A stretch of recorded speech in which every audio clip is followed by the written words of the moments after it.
Cavalry's back. We are no one. We are everyone. We are invisible. I'm just going to ask you a series of questions. Answer them honestly. You believe your life is under direct and immediate threat? I wear the mask to protect myself. 3 years of peace. And we convinced ourselves that they were gone. But they were just hibernating. And that time is near. Just the end of the world. It's only just begun. Hello and welcome to Who Watches, a show about the HBO series Watchmen. I'm Travis Fishburne. Yeah, I'm Ryan DeVere. And I'm Dustin Meadows. And this week we'll be taking a long, nostalgic look at Season 1, Episode 6, This Extraordinary Being. But before we get to that, Ryan, we never got to really hear your initial thoughts, or any thoughts really, on the Episode 5. Yeah, I think you guys covered it like just really well. I with an episode that was tied so heavily to the comics with the event kind of that happens. I felt like you guys covered a lot of the stuff really well. I thought once you start diving into Looking Glass, you know, Wade's history and stuff, the one thing that I wanted to talk about was the fact that his like day job was he sits behind a mirror. Oh yeah. Everything about him is sitting back and observing from typically, you know, a mirror. And just brilliant writing from that standpoint. Yeah. He gets to sit and observe. What's a great job for that? And like they could have done when you start thinking about jobs that involve mirrors, everything is typically like forward facing, right? Like, oh, he's a model or a hairstylist or something like that. None of that fits, but this is a way for him to sit behind it. And yeah, something he can do both in that regard, and they use those kind of rooms for police interrogations as well. Yeah, so he's just very comfortable in that setting. It already is what he does.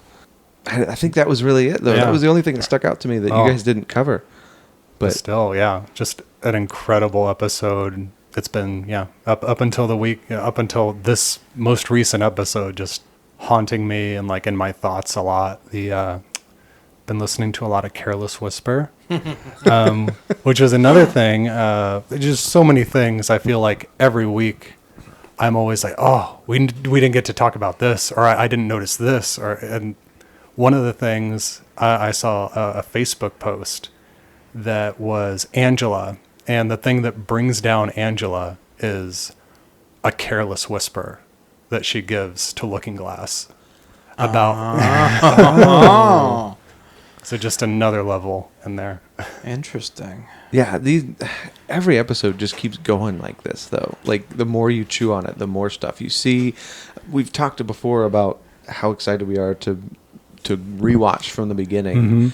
And every single episode, I tie more stuff back into previous episodes and go, oh, wow, okay.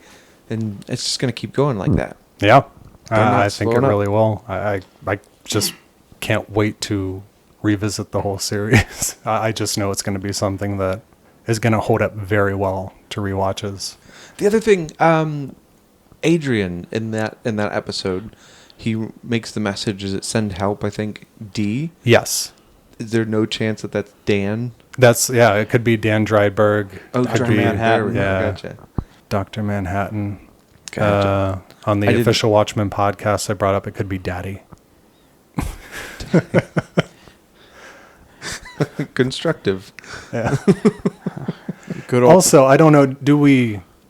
with that shot in particular, I kept looking at it from different angles. I looked at it from the way that it's reflected in the satellite, and I don't know if D is cutting off, if we only see part of a word, or if it is just like, I only had enough bodies for D. Yeah, maybe it was the beginnings of a big old P or an R. Yeah. Or Next half episode. a B. Yeah. Next episode, he's just going to be going to town, killing a whole bunch of Mr. Phillips and Crook, saying, I got to finish the words. I got to finish the words. Yeah, that's true. And then on PDpedia this week, they did a little Lady True Fact or Fiction, the Talk of Tulsa. And so they go about all the things that they know about Lady True right now. And one of the things that they do know about Lady True, the people of Tulsa, is that she recently has been interested in space exploration and has sent out a few probes. So I think it stands to reason that that probe is hers. We don't know what her first name is. She's What's her daughter's name? Her daughter's name is Beyond, and that's Beyond, another interesting fact that came out in this article is her mother's name was Beyond as well, which Oh man. with the tying in of the memories, and it seems very It's a clear young that version of her mom. yeah, the memory that she is experiencing is the comedian and his brigade in Vietnam. Ton of interesting stuff, on top Yeah. of the episode itself this week, which I feel is just so very chock full and so heavy, so much to dissect. There is also the official podcast, which has ton of Easter eggs in that to dig into, and then PDpedia, which is it just feels like an overload of information that's all pertinent. And every time I read one, I'm like, oh, I can't believe people can't see this if they're just watching the show. Do you think that this is the best way to do that, though? Because it is like overload. There's just so much. I'm not able to keep up with everything that they're kind of revealing about it. It is I think, and I feel like we talked about this on an earlier episode with PDpedia and the official podcast. It's kind of the only way to get the same feeling as reading the comic. Yeah. With all the supplementary, the stuff in between, like those extra chapters, like the Under the interviews with Hood and Adrian Nova Express, yeah, all that stuff. So I mean, this is the modern day equivalent of creating that extra content to kind of frame and give more context to what's actually happening in the main story. Yeah, it's either put these articles That's a great up point. on a website or release like an official viewing app. that Yeah. would serve the same thing and maybe have additional media such as old news footage or video vlogs and stuff like that. Right. Which is cool because, I mean, that means that Lindelof kind of cracked the unfilmable part of it. Mm-hmm. Yeah. Whereas, Snyder, I mean, not to lay anything on him because, I don't think anybody could have come up with this a decade ago. Nobody did. So, I mean... Yeah. Until they release the Snyder Cut. They're going to fix everything doing that. Yeah. I sat through the Snyder Cut. It exists. Oh, interesting. It's it's 3.5 hours long. Well, sorry, the Snyder Cut of Watchmen. Oh, Snyder okay. Cut of- Yeah, well, I've done that. I've seen every Yeah. incarnation of that as well. Yeah, it was fine. When you said the Snyder Cut of the other thing, I was like, how?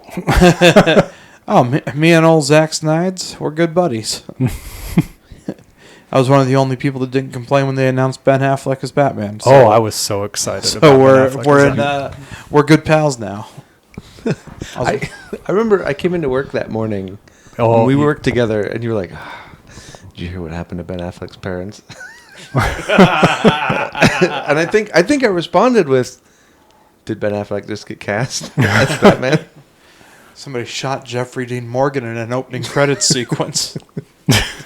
Oh yeah. But so you just said nobody else was really doing this a decade ago, but Well, I mean, as far as But- Zack Snyder's adaptation. right. Like nobody had that brainwave thing. And I mean, But I would submit that there was actually because Lost was kind of in the peak of popularity well, over a decade ago now. Sure. And from that came Heroes. And Heroes tried to do something very similar where they had a concurrent, I think they had a comic, they had all kinds of... they had little short. They were gonna also do. Yeah, I remember short films or Yeah, something. They did they do webisodes? I feel I think Something they did like some webisodes, didn't but they? there was also dummy websites that they made up and all kinds of stuff. They put a ton of work into it. I guess I didn't think about that. I was never I was kind of into Heroes for that first season, but I didn't really follow anything outside of the main series. And then I think a little ways into season 2, I just tapped out because I just didn't care anymore. Right. Yeah. Well, and right. So if nobody's interested in the writing anymore, But no, that's a good point. I mean, even webisodes, which a lot of shows around that time implemented. Now that I think about it, yeah, that's kind of a solid counterpoint there. And yeah, I mean, I didn't even think about the fake websites for Lost, which that makes sense because it was Lindelof. So Yeah. Well, and I think it was definitely this seems to be a continuation of that. Everything that he learned from Lost, he's taken and just run with it. Yeah, this seems to be everything going on with the supplementary materials here. Just feels way more focused, way more pertinent. I don't ever read one of these, and I'm like, how all right, useless. Yeah, how no, pointless. it all is very pertinent and interesting. One of them is from Laurie Blake during the time of this episode, where they talk about Angela talking while she's experiencing these memories, and they are finding out everything that we, the audience, are finding out. And so it's very, I think, pertinent and important to the story that they're telling. Yeah, because in the episode, I wasn't sure how the memories were being contextualized outside of Angela's head. It's like, obviously she's experiencing these, like they're happening in her head, and like we see Lori like kind of interject herself at one point, but like we don't really know to what extent she knows what's happening. Yeah.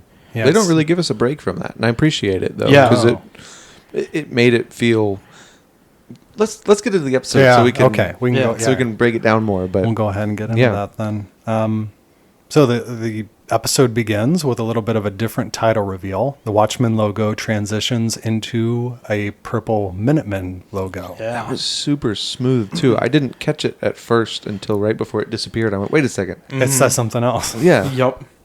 But yeah, and it opens on a scene from American Hero Story in which we see Hooded Justice being interrogated by 2 FBI agents. He is coerced into taking off his mask so that they can take a photo of him, and before they do, he delivers a very stylized and brutal beating to death. Yep. Yeah, that like the second he took his mask off, I was like, yeah, they're not leaving that room alive. Like that's the only reason he did that. Yeah. and yeah, God, it was.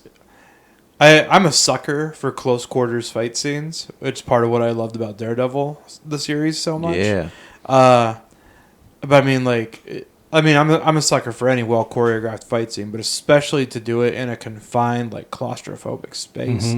Like I'm always impressed. Like obviously, like Daredevil, the hallway fight scene from Old Boy, the trailer fight from Kill Bill 2. Like I love scenes like that. Yeah. So like just having Hooded Justice just wail on these dudes in just this real confined interrogation room was super cool. Yeah. Yeah. Even for what we knew was going to be just part of a show within the show. Yeah.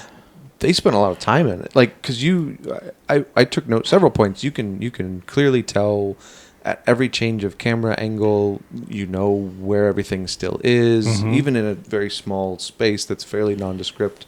You knew exactly what was happening. Yeah. And I feel like, too, this is probably the most action we've had spread out over an entire episode. Because, like, I mean, I feel like rarely do we get more than, like, 6 minutes or so before there's another action sequence. Which is really cool. Because, like, I know we talked about this before, like, Watchmen, the comic itself, not super action-packed. But when there is, like, it's really well done.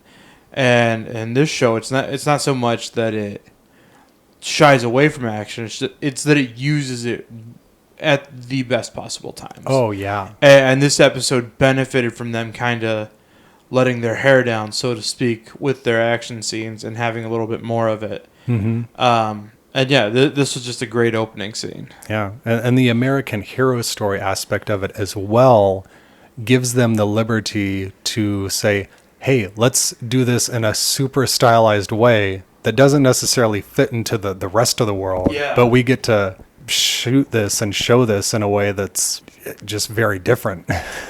In the Peteypedia articles, he's very critical of the show. It's hard to read it and not read into, like, is this kind of a comment on the Zack Snyder version of the film? Yeah. Yeah, which I mean I could definitely see, which is it's funny because later we see that shot when Hooded Justice jumps through the window. Yeah. And like we get that rotating, like slowed down, like Zack Snyder ramping thing. Mm-hmm. But it's in ostensibly real life. Yes. So that, I thought that was kind of interesting that we got a shot like that in the show finally. Yeah. Which, I mean, there was a whole other reason for it, but it's still like visually mimics that style. Yes, it does. I mean, just start to finish, this whole episode is not only keeping pace, but I feel like we saw some of the most dynamic camera work that we've seen yet. Mm-hmm. Some of the best transitions, some of the smoothest just character Just switches tracking and just, shots oh and- man, Yeah. like this was a whole Well, and other then level shooting the majority of the episode in black and white was Mhm. amazing. Yeah. Like, it looked so good. when Yeah. the use of color. They went above and beyond just visually for this episode. Yeah. For sure. And it's like, I mean, literally in the less than 24 hours since it aired, like my Facebook feed has been nothing but people like singing praises for this episode. Yeah. In particular. For good reason. Yeah, so we've kind of commented Lori's episode a couple weeks back felt like very true to the Watchmen comics. And then we had kind of the Lady True episode. I still think we have yet to have her episode. Well, it wasn't right, but It it was was her that was introduction. an episode that definitely was a change of pace. Mhm. And then last week's episode, focusing on Looking Glass, was still kind of a change of pace. It's not. This episode feels both very much in line and completely different than everything else we've seen. And I don't know how I could even begin to break that down though, because it's not following really established characters per se, No, but it's so grounded in everything we know that's been built so far. Yeah, interestingly enough, like in terms of plot and pace, it like brings everything to a screeching halt because we don't move forward really at all in this episode. It's all looking just back, find out all of it. but it feels so necessary. Yeah. Well, I mean, and there's some huge revelations in this episode Yeah. too, which like I figured we're going to learn about. Will, obviously there's going to be some information, but oh boy, was I not ready. Like I was not expecting a good number of the twists and turns that we got. No, it was a wonderful roller coaster. In terms of the rest of this scene, I disclose, and this is in everything happening in the American hero story, we can kind of take with a grain of salt in terms of the portrayals and what's fact and fiction. One of the big misconceptions about Hooded Justice in the original book as well, in the Hollis Mason autobiography, is that people assumed that like Hooded Justice was like into kinky, like quote unquote sex stuff, as Jerry says in this interrogation. And they portray that in the previous episode as well with Looking Glass watching the show. They reveal that J. Edgar Hoover is on the film that they're trying to get with Captain Metropolis, and he's being blackmailed, which I thought was an interesting little touch in there. And that, like, you know, when we cut out from this and they just focus on the fact that Hooded Justice, what's going through his head in his monologue is, I should probably be worried that I just murdered 2 federal agents, but all I can think about is that Nelson Gardner is cheating on me with J. Edgar Hoover, no less. Yeah. Which is just ridiculous. Is that grounded in anything? Is J. Edgar Hoover's past somewhat shaky? I can't honestly I don't say know one of way any- or the other. I think people just like to throw shade on him because of his placement in American history. I'm Googling a very questionable thing. I think there were allegations that he cross-dressed, weren't there? I don't know about that. Okay, or maybe that was something in the critic that I saw and took as fact. There's some pretty scandalous things potentially in interesting. J. Edgar Hoover's past. In my research, I didn't look enough into J. Edgar Hoover.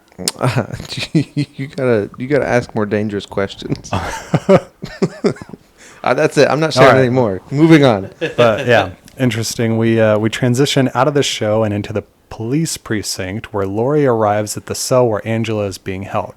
She explains how nostalgia works, that she is going to be experiencing her grandfather's memories, and that they need to pump her stomach. But before they can, the effects of the drug kick in, and Angela is transported into the 1930s. Which the whole transition into this was just, like I just said, so brilliantly done. The camera work. Yeah, so she sees that first, the drummer in black and white, and she sees a couple other characters, and then she's kind of in that lineup, and she's the only one in color, and then the color slowly fades, and in just slow enough a manner to really not quite notice it at first. It's just beautifully thought out, beautifully portrayed. And not only, well, literal like color, but then she and Will, her experiencing this as him, are the only person of color in that lineup that we see. Yeah. Which that is called out in this, in which the chief is going around handing out badges, and Will is the only one who doesn't get the same treatment, and instead of a black lieutenant is the one who's giving him his badge. Yeah, definitely some major undertones that play Just out right throughout off the bat there. Oh, absolutely. Makes you uncomfortable. Yeah. Immediately. But before we go too far, like Lori gets called out for not. There's somebody at the door saying she needs to go to the hospital. She needs treatment. Yeah. And Lori is just not willing to move Angela at all. Why?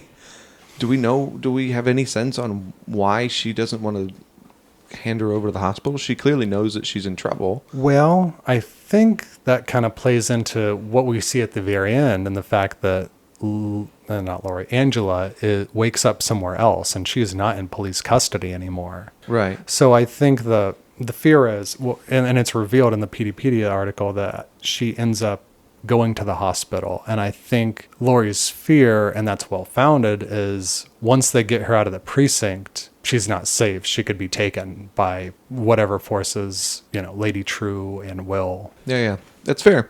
I mean, obviously Lori's aware that there's a lot of things at play. I don't know, but she also is very aware that Angela's in danger. She even calls at some point and says, if you don't sign this paperwork, you're going to be a vegetable. Yeah. Like, this is it for you. I don't know. I just thought that was an interesting move on Lori's part, because she's scared for Angela's safety, but well-being. Clearly doesn't Angela's want her in danger. I don't know. I just didn't know quite what her play is there. But, No, I don't know either. But anyway, yeah. So in the black officer in the flashback here, he tells him, he leans in close and says, "Beware the Cyclops," which becomes a major factor in this episode. Now, is that being that it's a major factor in the episode? Is that anything that comes from Watchmen? No, not at all. This is a new wrinkle in this whole canon. Gotcha. And the eye of the Cyclops that we end up seeing later on throughout the episode is something we saw in the previous episode in the abandoned department store that Looking Glass goes into. It's a big painting up on the wall. So that's connected with the Seventh Kavalry. Yeah. One other thing, this scene, Michelle pointed out to me from the Vulture recap, but the officer that gives Will his badge is based on a real historical figure, Lieutenant Sam Battle, who was the first African-American police officer in New York. That's awesome. So that was another little thing that I thought was kind of cool, this actual figure from history being incorporated into the story. That's very cool, because they that's another part of Will's story, and his influences coming from actual historical figures, because Bass Reeves is another one of those. So that's really cool that they did that. So Will Reeves and June are sharing a drink at a jazz club after the ceremony, and he thinks that she sees his job as a policeman as meaning that he has joined the enemy, and then it was done out of publicity, but she's actually concerned with the fact that he's been given a gun and a stick and what he's going to do with it, because he has a lot of anger issues that he has not come to terms with after the event in Tulsa. Yeah, which is something we just didn't, we've not gotten to witness yet. And even throughout this episode, he doesn't come across as like unstably angry. No, yeah, we don't see him in the traditional way that we see angry characters portrayed in like TV and film as like losing it a lot and breaking things or taking it out on other people. It's less of a lashing out thing. It's more of like this kind of thing that's just burning away inside him. Because we definitely get it later in the episode, but it's very controlled. Yeah. Yeah. Like there's anger and rage there, but like it's being directed in a very specific place. Whereas a lot of the times, people with anger issues, they're portrayed as like having kind of hair triggers, lashing out, like flying off the handle, like for a lot of the times for little things or nothing at all. Whereas it's very intentional, those moments that he has. Yeah, it's all being kept under the surface, and he chooses to let the vents open in a very calculating way. Right. Yeah, and we literally see, like, we see it over the course of this episode. We see it building in the way that his fellow officers treat him. We see it building with Captain Metropolis. And then even more so with the Minutemen's like partnership with the bank during that scene, which we'll talk about later, and then of course with uncovering the big plot. Yeah, that's kind of the crux of the episode. Yeah. But I have a theory on why we don't really see him with a traditional like lash out moment. But we'll probably come back to that later. Okay. But yeah, we transition out of that scene. We do see Will's mother on the piano. He sees several visions of her in this episode, but we see her on the piano playing the same theme from Trust in the Law. And we cut to Will patrolling the streets, where he sees a man named Fred who defiantly burns down a Jewish delicatessen. And Will arrests him and takes him to the precinct. While there, Fred tries to lie his way out of the arrest and calls Will by a racial slur. He is then forced to apologize and then processed by another officer who shows off a hand signal at the cop at the desk. First time we really get, like, this guy had no respect for Will at all. Just, no. He knew exactly what was going to happen. Hey yourself. Which just is callously burning down a delicatessen. So it's interesting too. The signal they make. There's even like a thing like it's essentially it's like the okay kind of. Yeah. And there's actually like in the last month there have been articles that have come out about that kind of being this thing that's been co-opted as like an alt-right hand sign, which like I can't possibly imagine. That like obviously this episode was in the can well before that, but it makes me wonder if it doesn't maybe date back further to like maybe the Klan or the original National Socialist movement, like if it has its origins back there. Because I mean, we've seen a lot of this stuff, especially with the racism. Like it all goes back to the past and kind of originates from there. So well hidden throughout history. Yeah. So I'm curious kind of I want to learn a little bit more about that and kind of look into it, but that I saw that and then I made that connection because I remembered reading about it and I was fascinated. I was like, is this just a thing? Like wow. Like the way that they stole like the Iron Cross and made it into something else and all these other things. I also find it interesting. The man who plays Fred is a man named Glenn Fleshler, who he has recently just played a ton of really scummy dudes. He was in Joker. Yeah, he was his buddy. Okay, I knew I recognized him from somewhere, and he was one of the Chechens in Barry. Yep. Which was what my fiance ended up pointing him out from. I was like, oh, yeah, but yeah, now you mentioned Joker, yeah, he was that guy too, which I didn't even make that connection. No, he plays a great, just pompous character. Yeah. And he also tells Will that he has to get home in time for Amos and Andy, which is this thing that's in the official podcast this week.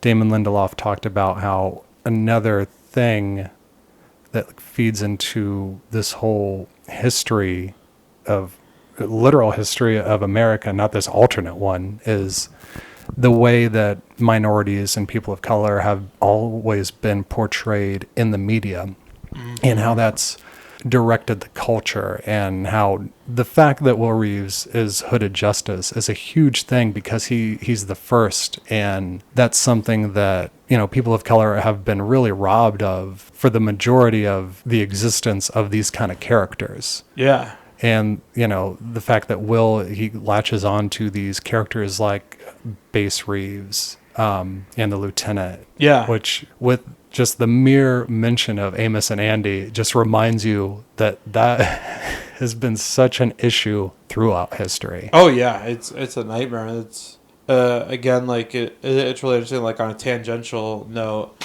like, it's a lot of the motivation behind what Jordan Peele's been doing. Yeah. Since he started directing, it's kind of like breaking that, and a lot of people have complained about. I was like, oh, these movies are anti-white. I was like, they're not necessarily anti-white. It's like he's casting, like he's making the representation happen that he's not seeing. Yeah, which for people who don't know, Jordan Peele has come out and he's stated that he has no intention of ever casting a Caucasian in a leading role in one of his movies. Some people have like come out and have complained about it, and it's like, why? Like, there are 10 other movies like the week that a Jordan Peele film comes out that do that exactly already. And he's been given this platform, and he's got a name recognition, and he has the way to actually bring this to life. So yeah, and he's doing exciting things with it too. Like, it even on top of, like, obviously addressing, like, the gross lack of representation in film, especially, like, mainstream horror, because I mean, like, how long did we see the trope of the black guy being the first one to die in those kinds of movies? And that's very much one of the many things that he's trying to break with that. And the fact that people got bent out of shape about that, or, like, got bent out of shape about Get Out or Us. It's like, what are you so insecure about? Yeah. Like if that's not working, go watch Failure to Launch or something. Like, quit crying about this amazing movie that's giving, like, POC actors, like, the roles that they're not getting. Like, absolutely. When are you ever going to see Winston Duke top billed in anything? Oh. Like, yeah. Yeah, like, that's, I mean, and he's a phenomenal actor. And like, and even with, like, and Star Wars struggles with this too, which is frustrating. Because, like, they have people of color. You rarely see them because they're CGI'd over, or they're in a costume. Like, I mean, Lupita Nyong'o was in Force Awakens, but you wouldn't know it because she looks like an alien with butthole eyes. It's like, well, it's the same thing with the most recent Star Trek too. They cast Idris Elba as the villain, and then they cover him with scales. Yeah, they did that to him, and what's her name? Girl from Kingsman. Oh, Sophia Boutella. Yeah. She was cast, and she's under heavy makeup as well. Yeah, she's one of the alien characters. Yeah, so it's like there's this tradition of, like, even when they do cast people of color, like, they bury them under all these things. So, like, it's like, oh, they're greater. So I was like, that's not the same. Like, it could be anybody under those layers of makeup or, like, CGI additions or whatever. Same thing happens to Zoe Saldana all the time too. I was thinking that. Yep. Gamora. God, yeah, Avatar, Guardians. Yeah. Ironically, she gets to actually be herself in Star Trek. though. Yep. Yeah. Although they still give her about as little as they gave Nichelle Nichols to do. So yeah, that's true.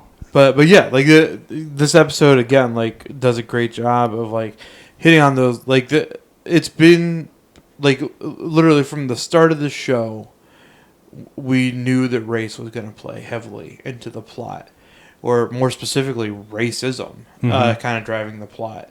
And, like, we've seen some heinous stuff happen throughout the show, like with the Seventh Kavalry and with the Tulsa Massacre.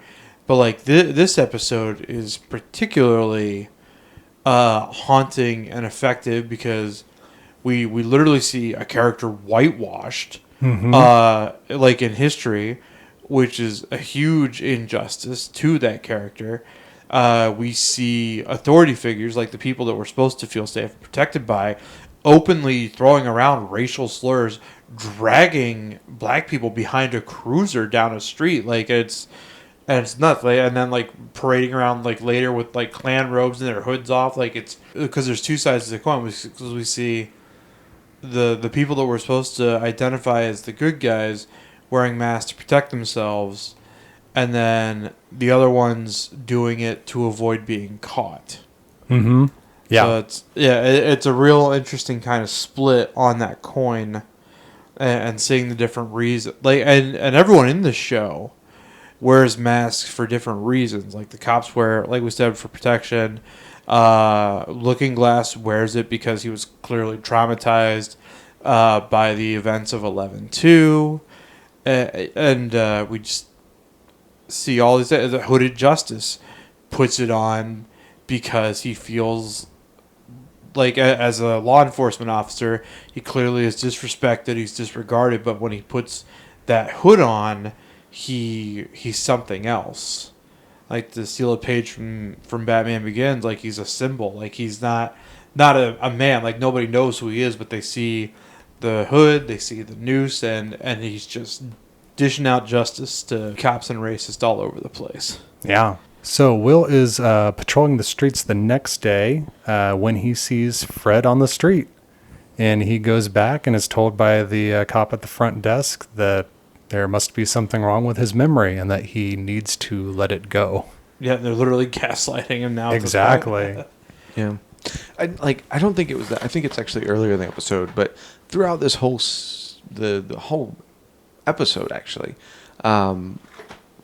there's these little subtle transitions that happen. Like, he goes up to a newsstand, talks to the guy for a second, and then walks away, and then you pan to see what's behind him, and it's not the newsstand anymore. And, like, there's these little nods to the fact that these are memories. This isn't just like a minute by minute Will's day. Yeah. And it's done in just beautiful ways. Yeah, this very dreamlike sequence. Yeah, the whole episode.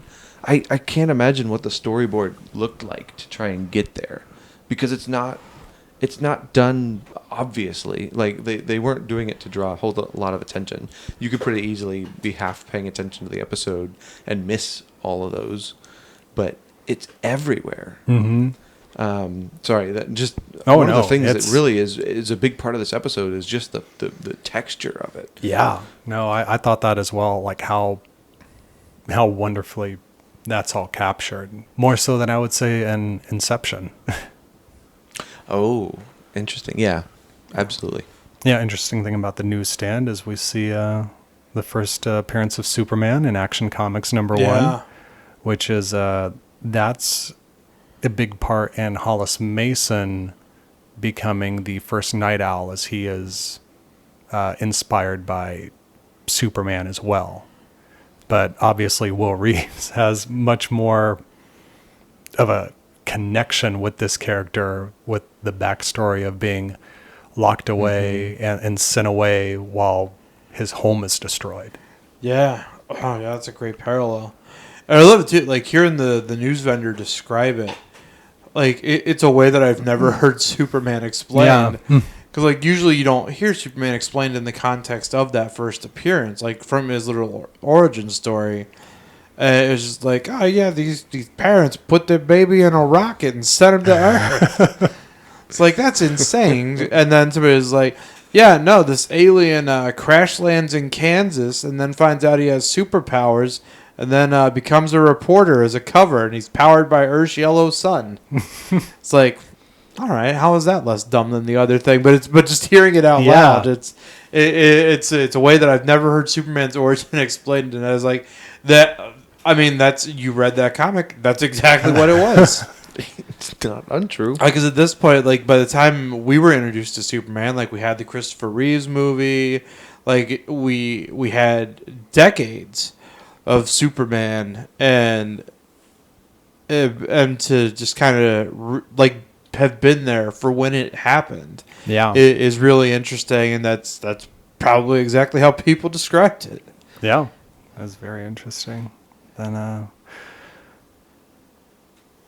Then Will is walking home at night when he is approached by the same officer who booked Fred. Then he asks him to join him along with some other officers for a drink, to which Will says another time. The officers then find Will in an alley and then beat him until he blacks out. He wakes up next to a tree, and the three of them throw a noose around his neck, a hood over his head, and string him up before eventually cutting him down. And the officer tells him to keep his black nose out of white folks' business, and that the next time they won't cut him down. Will then walks home with the noose still around his neck and discovers someone being mugged. He makes 2 eye holes out of the hood and steps in to intervene and beats up the muggers. And then he arrives back home and tells June, "All right, I'm angry." So, I mean, this is not something that's telegraphed in the comics at all, of who Hooded Justice is, where he comes from. Yeah, not where he comes from. It is a little telegraphed what his identity is. His identity is heavily theorized to be a Rolf Mueller, which he's got like the same body build. They both disappear at the same time. He's the body they find in the bay. Yeah. So, and as far as we know, based on the comic, it seems like pretty likely that that's who he always was until this point, obviously. Yeah. Right. But yeah, no, he's always been a very mysterious character, like all of his motives and everything. Yeah, and they're finally like this series is into the it. most, like the biggest glimpse into Hooded Justice we really get. Yeah, because in the More than a comics, well, yeah, I mean, but because in the comics, like he's in there so briefly, like we learn that people don't know a lot about him, that they potentially have an idea who he might be, and that he even though he saves the original Silk Spectre from being sexually assaulted by the comedian, he's still very cold, because like he literally his remark to her or something like, not dress like she shouldn't dress the way she does. Yeah, he tells her similar, to like essentially to clean slut-shames herself her. up and Yeah. don't tell anybody about this. Yeah, it's just like a really bizarre, like a very cold way to respond to a victim of an attempted sexual assault. Yeah. Like even RoboCop asked the lady if he needs to notify like a rape crisis center, and he's a robot. So RoboCop more compassionate than the Hooded Justice that we get in the comics. So this is probably in a pretty real sense a retcon more than it is a... Well, it is, but at the same time, it doesn't go against anything. Right. Like the only thing Yeah. I thought watching it, so the week before this came out, I saw just somebody like post on Facebook.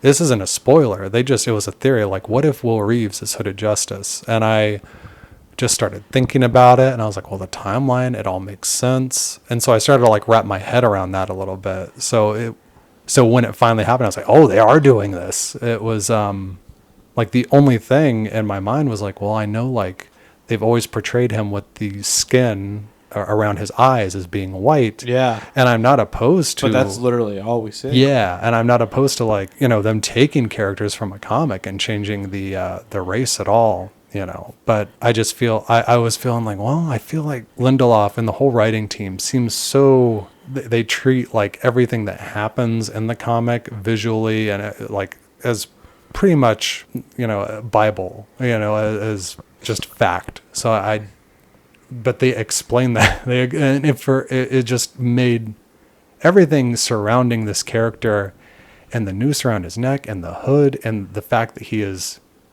they put the makeup on his eyes to Make it appear it appear. It is just so really brilliantly done. And it is a retcon because obviously I don't think Alan Moore thought this was what Justice was when he wrote it, but it makes the character way more deep and interesting and conflicted. And I don't know, it adds so many layers to this character that I just always thought like, well, that's an interesting costume. It just, I don't know. It really adds Yeah. so much without taking anything away or changing anything.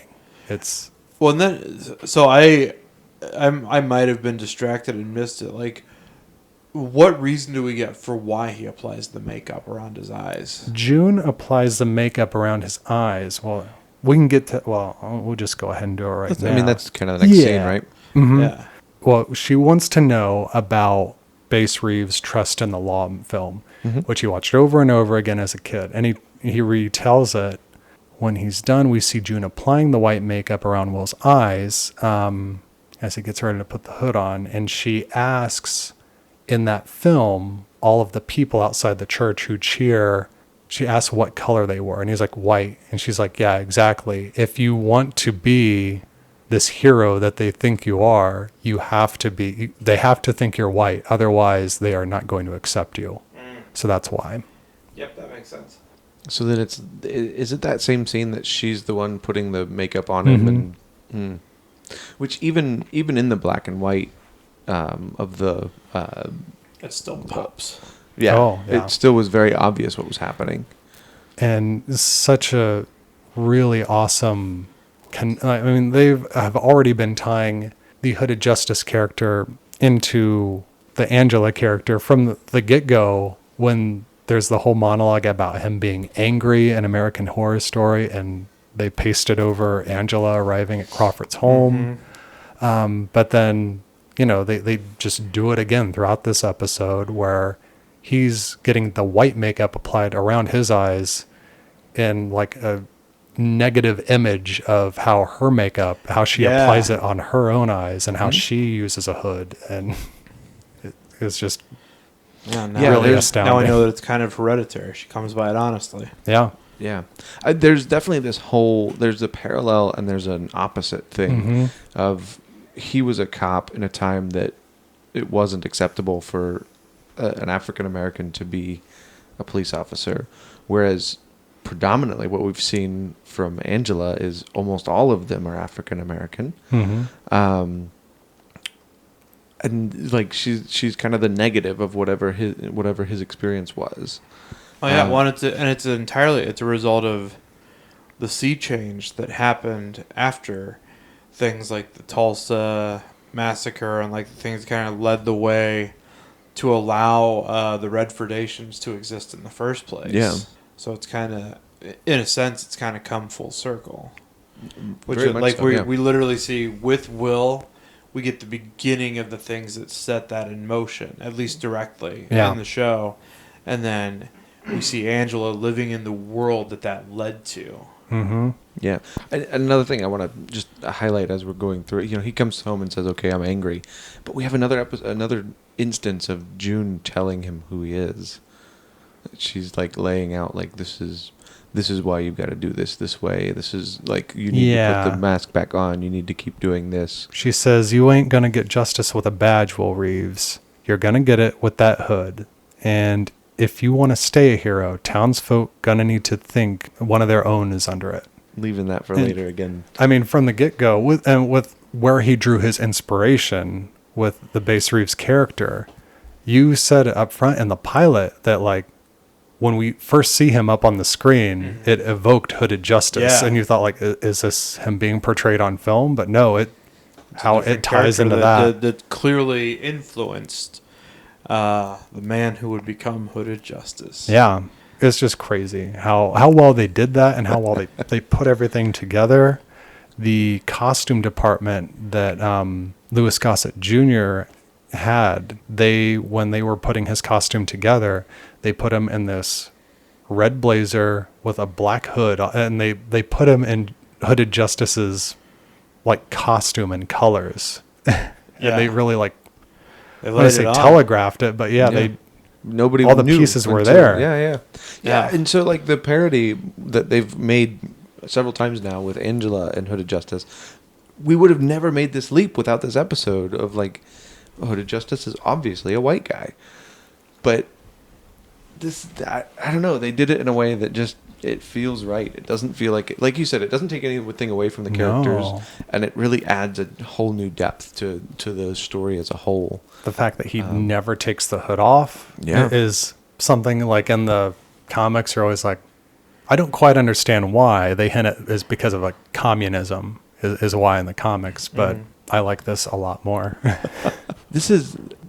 This whole show absolutely needs rewatched at Yeah. the end of this, just to see all these things. But you're under no impression that this changes really how you read the comic, though. Oh, it'll 'Cause I'm getting ready- change. Yeah, when I do my yearly Watchmen reread, I'll definitely be looking at Hooded Justice through different, eyes. So then we finally see the actual first outing as Hooded Justice, and which is at Fred's Market, where he sees the three racist police officers enter the back of the market, and they show the same hand signal before they're being allowed in. And he breaks into the back and instantly begins just pummeling everybody inside, who are all wearing Klan robes. And he finds a map and a book on mesmerism before being forced to take out the last adversary in the main part of the market, where Fred fires a shotgun at him and Hooded Justice jumps out the window. So the book is Mesmerism for the Masses. Yes, by W.C. Florentine. Which, does that have any relevance? Does the author have any relevance? I tried to look that up. I didn't see anything. I have not. I didn't pull anything. I didn't know if it was just too obscure. Or Yeah. whatever. But mesmerism in general Yes. was something that was...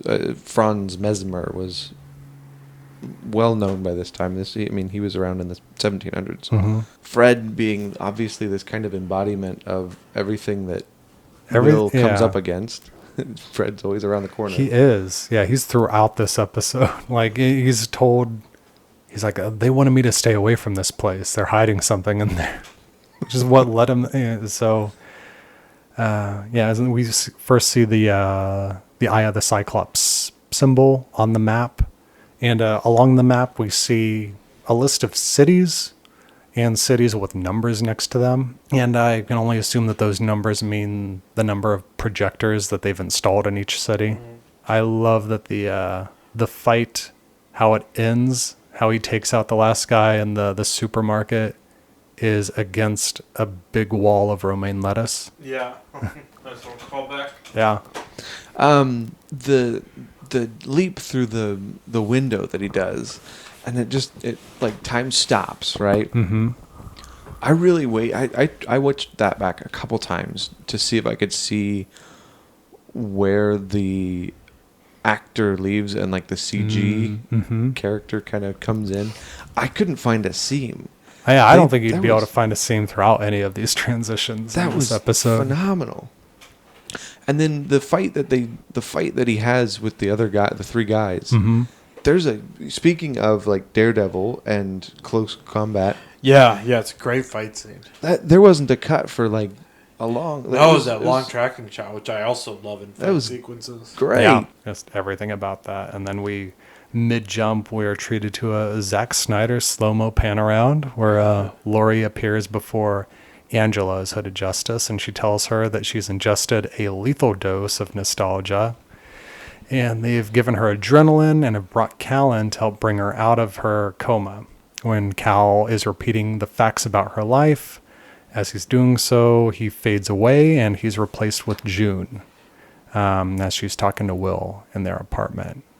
And there's a knock at the door, and they are visited by Nelson Gardner. He says that he is there on behalf of a costume adventurer named Captain Metropolis, and that he would like him to be a part of a group that call themselves the New Minutemen. And June is skeptical and says no. Yeah, pretty blatantly not interested. She doesn't want him even considering it. She's outspoken about it. Yeah. Yeah. Again, she's very much telling him what she thinks he is, who she thinks Will should be, what he should be doing.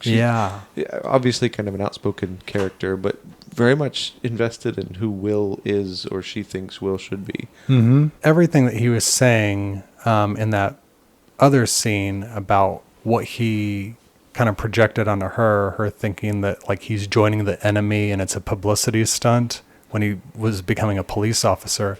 That is literally the case here with him joining the Minutemen. Mm-hmm. I hadn't really put that together until just then when you said it. That's exactly what happened. Everything that he thought she was afraid of is what he falls into with later. them. Yeah. Huh. A nice little... They've got some writers on this show. Oh my gosh. Just a whole slew of them. Yeah, because speaking of what you said about like June being so involved, Nelson like tries to get her out of the room by saying like, oh, we're going to discuss business. And she goes, oh, business. And she like sits right there at the table with him. Refuses to get sidelined. Exactly. I also like that Captain Metropolis, he does this thing that we like see in like so many different incarnations of vigilante characters where he's dancing around this secret identity thing saying, I'm here on behalf of Hooded Justice, who is a friend, or I'm here on behalf of Captain Metropolis, who is a friend of mine, and I think you're feeding Hooded Justice some information. And June calls him out on it. She's like, "It's Captain Metropolis guy. He looks just like you, right?" Which, as we see later, I mean, it's not like his costume is particularly mystifying. No, not at all. It's the same haircut. I don't know. Maybe do better with that one next time, buddy. So then Reeves asks him if the word Cyclops means anything to him. He says, is that some kind of underground criminal enterprise that Hooded Justice is investigating? To which Will says, well, if you consider the Ku Klux Klan a criminal enterprise, then yes. Mm-hmm. Becomes clear later that Nelson is not really interested in that. But, Nope. He leads him along. And it's funny too, because like it's the same way for the longest time. Like even the government, like in real life, like wouldn't regard the Ku Klux Klan as like a terrorist organization.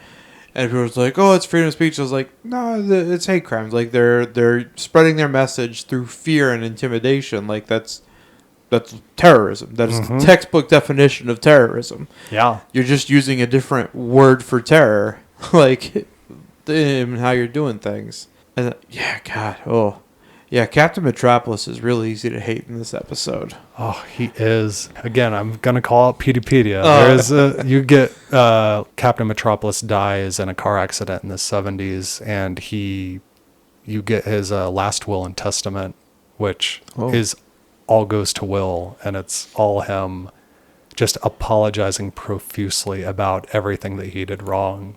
And interesting. And the way he portrayed, like, this is written, it's written years later, and it's like Metropolis was always in the comic as well. It was just always a real sad sack of a character. Oh yeah, when he was a real knob in the comics. Yeah, when he puts together the crime busters in the 60s, and then everybody's leaving, and he's just like left there crying. No, not everybody leave.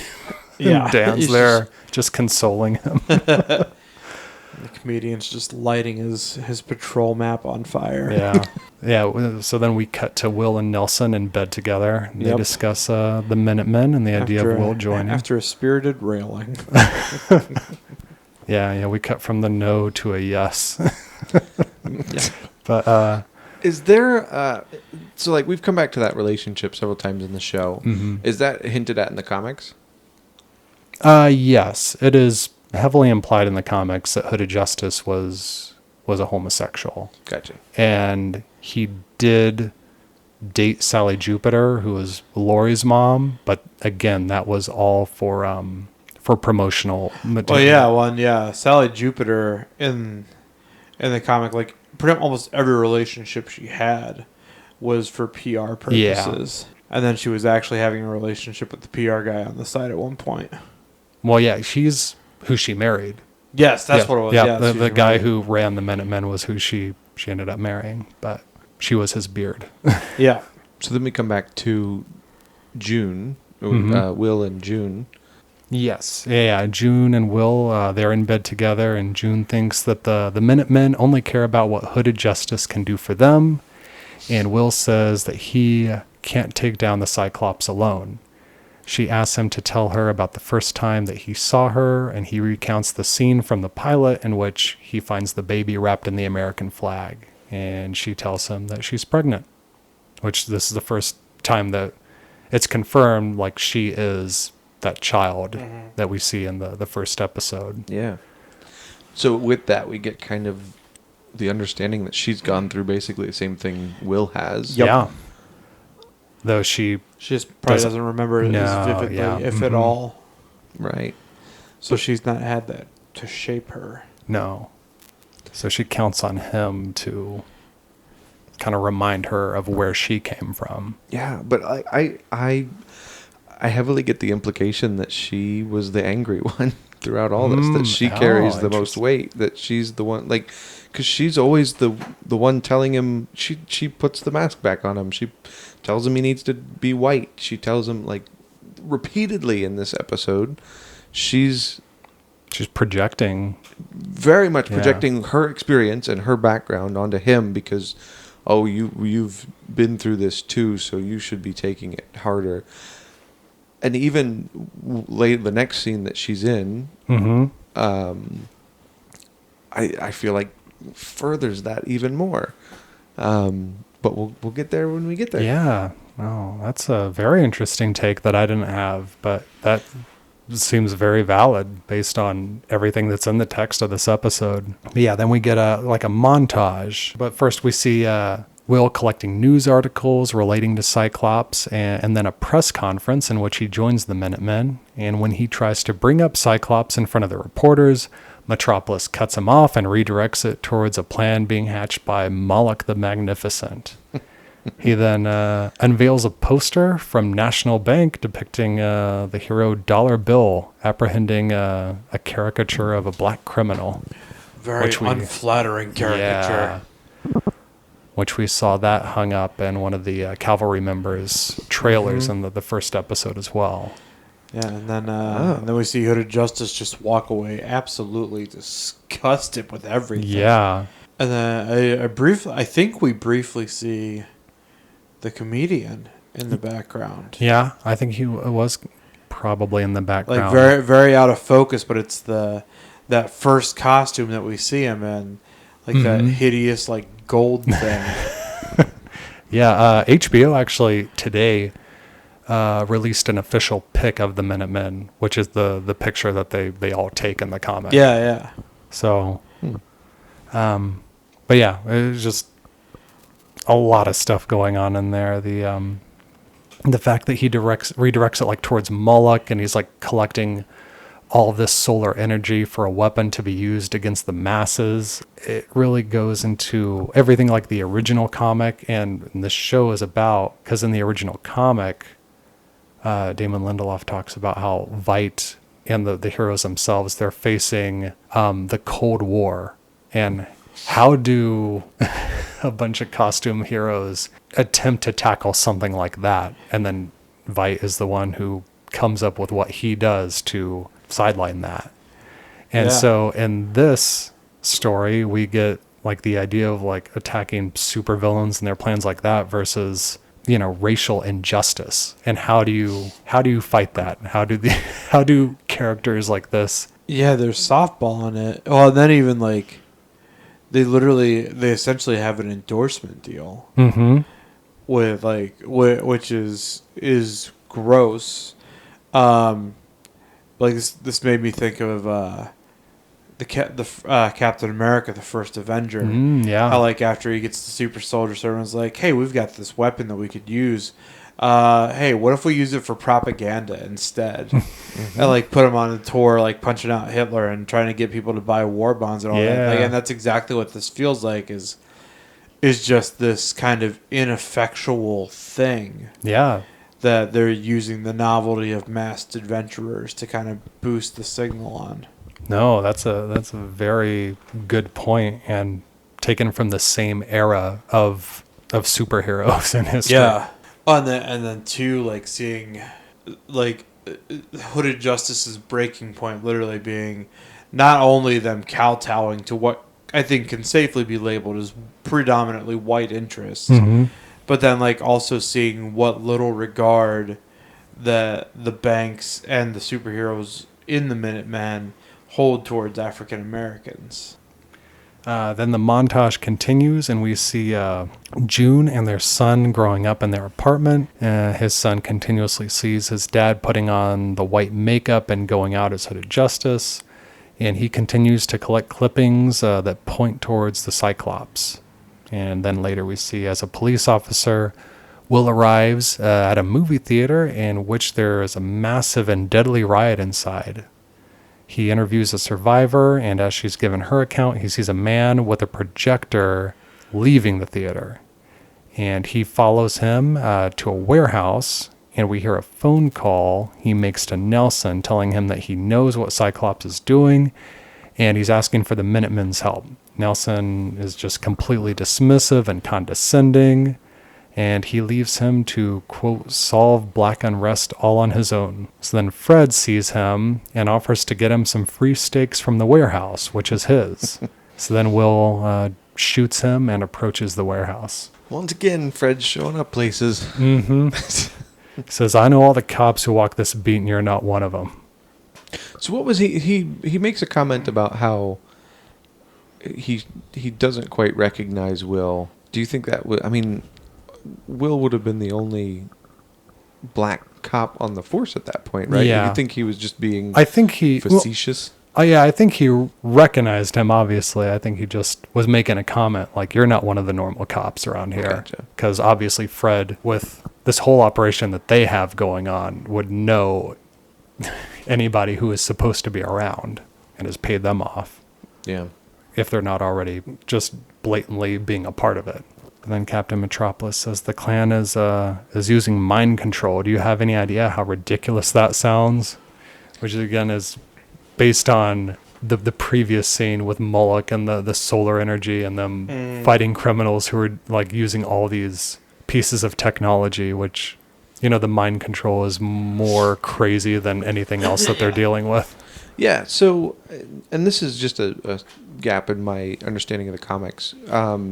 The Minutemen were very much a real team that really did things.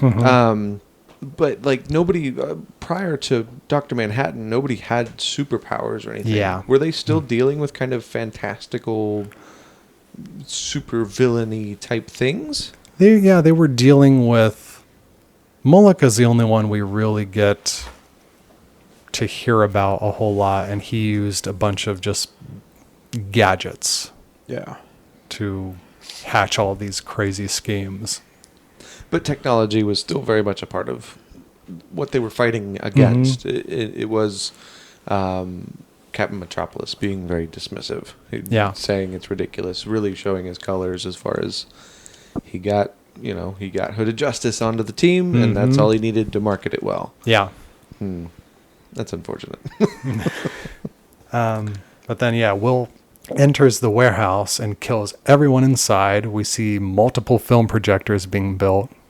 He finds the same officer who strung him up in a projector room recording messages to incite violence. He uses the cord to strangle him, and then Will gathers all the bodies and sets them aflame. He grabs one of the projectors and watches the warehouse burn down from outside. Yeah.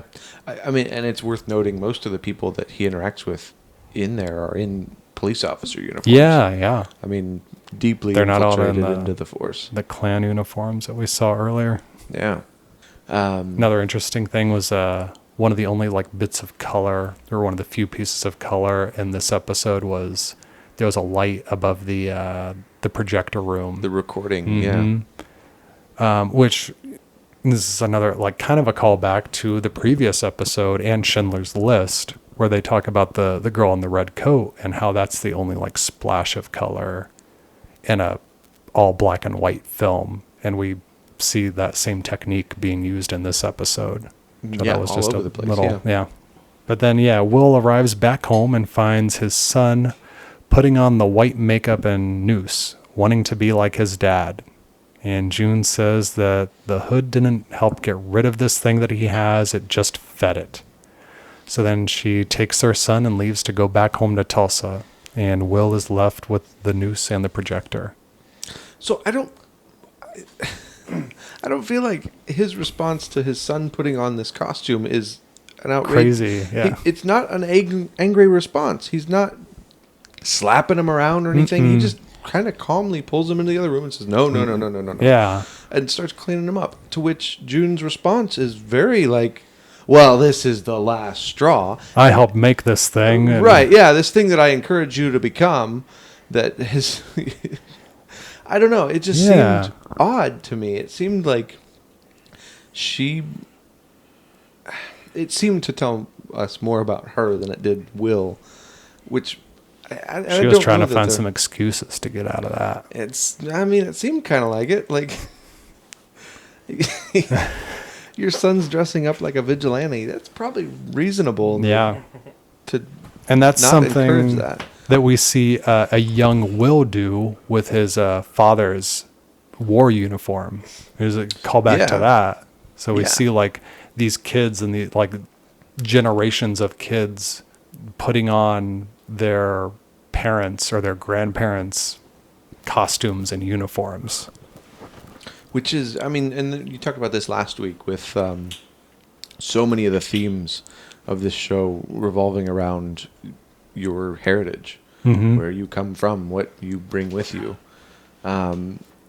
Obviously, this is everything that we don't know much about Malcolm yet. Malcolm, right, is the son? Angela's dad? Yes, we don't know. I think Malcolm is his name. Yeah.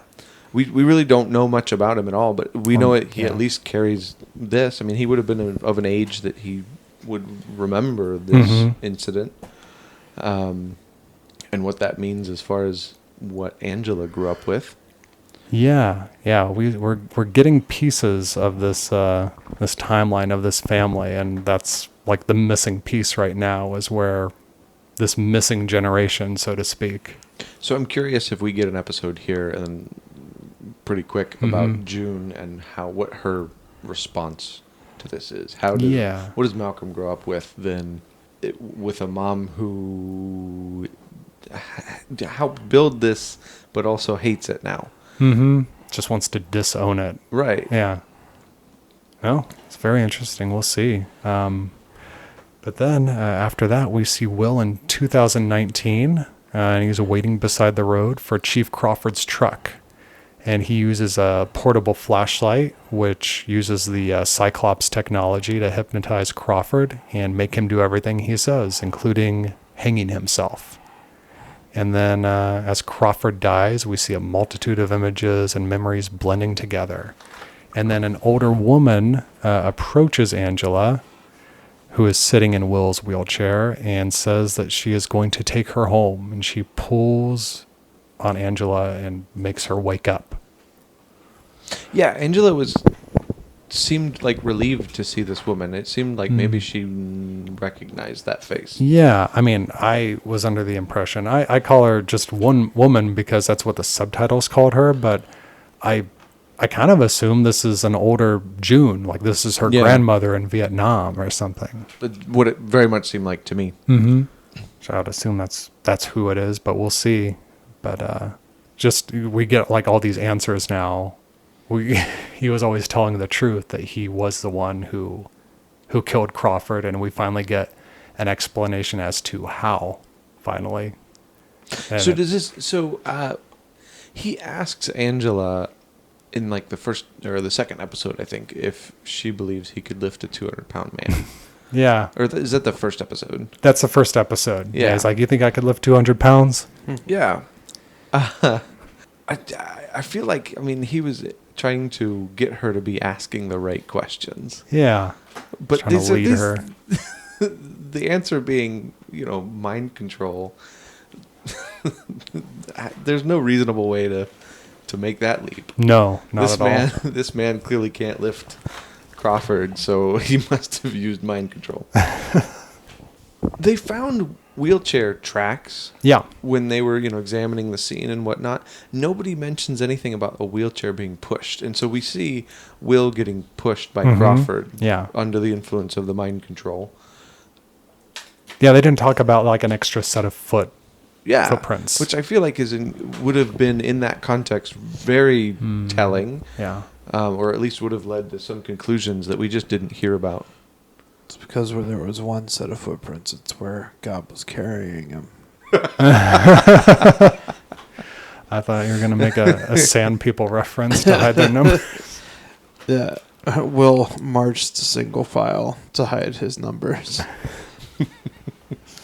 But see these rope marks? Too accurate for Jawas.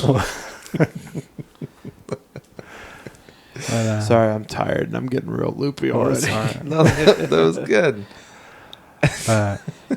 A cool thing that Crawford asks Will who he is, and he says, "I'm Justice," which was literally, yeah, I'm Hooded Justice. Not a fake answer.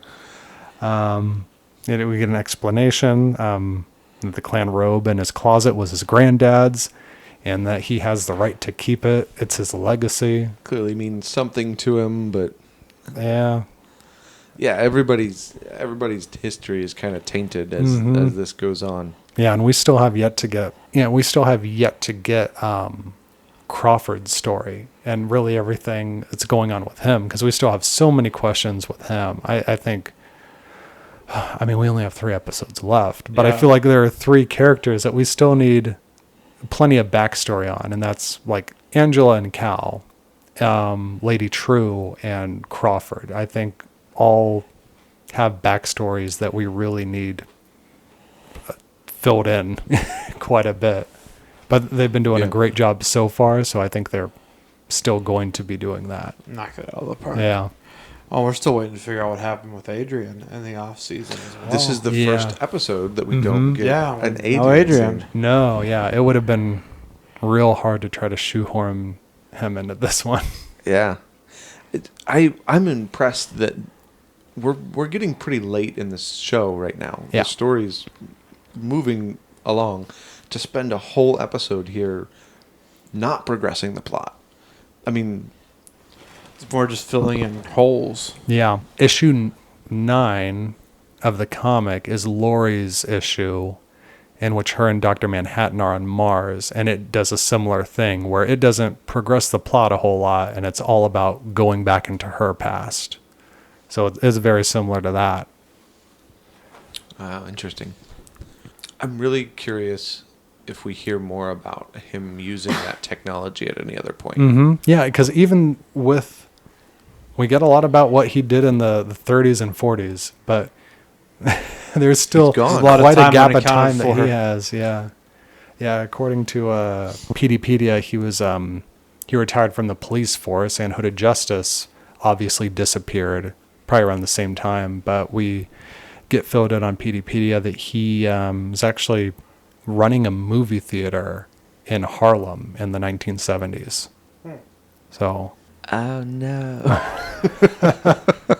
So this is the perfect place to apply that, though. Yeah. I mean, so comic book timeline wise, Hooded Justice shows up, or 39. A body shows up that is assumed to be Hooded Justice. But Captain Metropolis was still active at that point, right? Yes. So he would have known that it's not Will. He did. Yes, he does know that that's not Will. So then, when you were talking about the Will in PDpedia, the Will would have known that he was still alive, and that's why he would have. That makes sense. Yeah, that was written in 71. So man, they've just covered all the angles on this. It's so well thought out. Oh yeah, it is just crazy.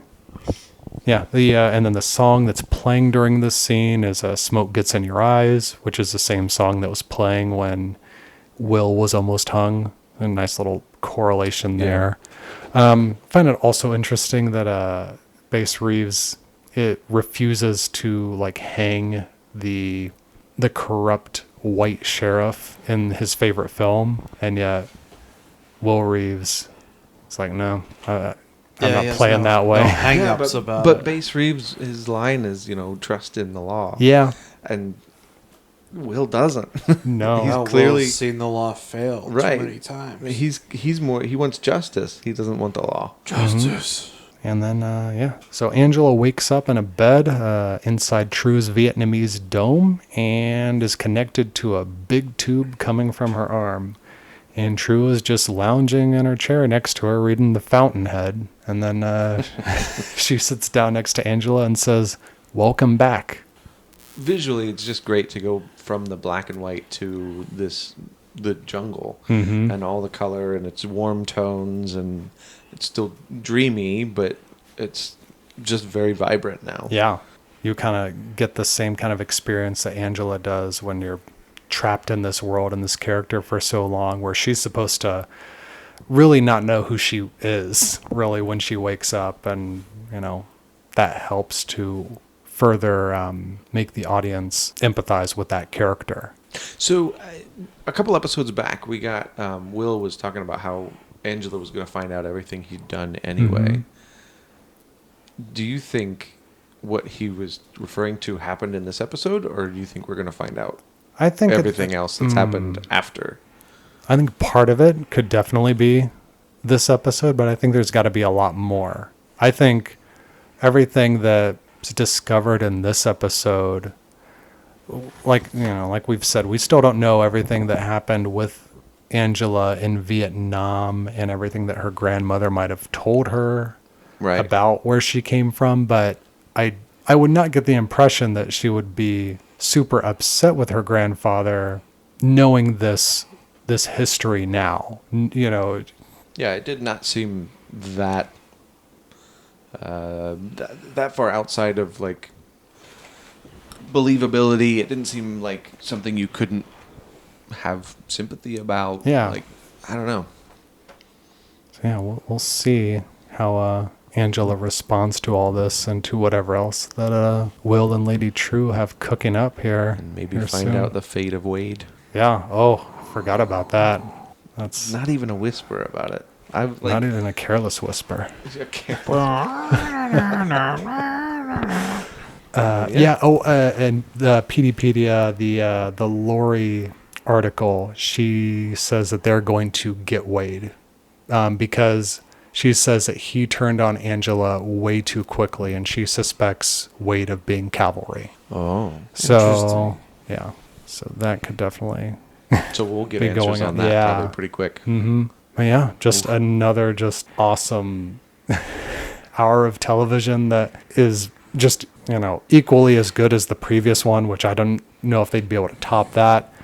I think in many ways they did. These are two wonderful episodes that are two very different sides of the same coin. Just fantastic. Absolutely.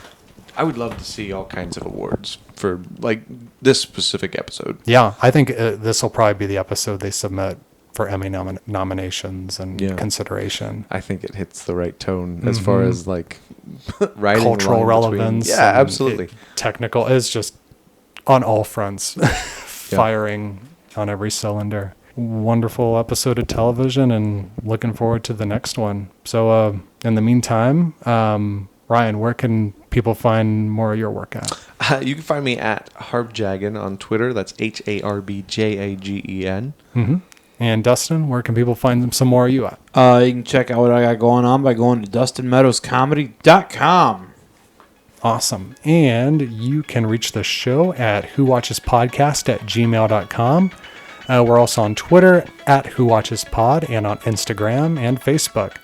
The show itself you can find on Apple Podcasts, Spotify, Stitcher, iHeartRadio, and wherever you find your podcasts. And we also upload every episode of the show on YouTube. And please subscribe and leave us a review on Apple Podcasts, because those are greatly appreciated and help us out a ton. And if you want to hear us talk even more about masked characters who refuse to show their face, we recommend checking out our coverage of the Disney Plus series The Mandalorian. We just posted episode 3 of that show, and it is well worth checking out. We look forward to Sunday's episode of Watchmen and joining all of you to discuss it next week. Thank you, and good night. Good night. Bye. Quis custodiet ipsos custodes?